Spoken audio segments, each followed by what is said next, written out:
Nakatakda namang bumili ang Pilipinas ng 100 patrol boats para sa layuning palakasin ang pagpapatrolya sa mga karagatang nasasakupan nito.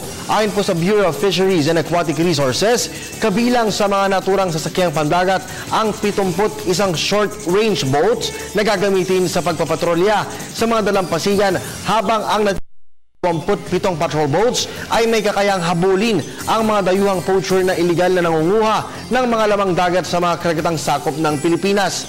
Layunin po ng naturang hakbang na protektahan ang coastline ng bansa na may habang 36,000 kilometro. Bukod po dito, target din ng ahensya na makakalap ng karagdagang pondo para sa pagbili ng 10 mas malalaking patrol boats na may kakayahang magbantay hanggang sa may pinakamalalim na bahagi ng karagatan.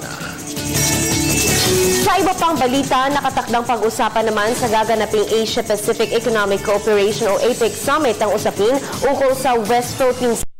Ayon kay DFA spokesperson Assistant Secretary Charles Jose, tatalakayin ito sa mga gaganaping bilateral meetings kasama ang ilang membro ng APEC economies. Ito ay bilang pagtitiyak na hindi pinababayaan ng pamahalaan ng ating karapatan sa mga pinag-aagawang teritoryo.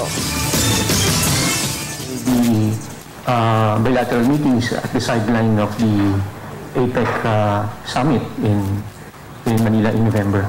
Of course, there will be countries, member economies, requesting to have bilaterals with us, and at the same time, we would also be requesting to have bilateral meetings with certain member economies of APEC.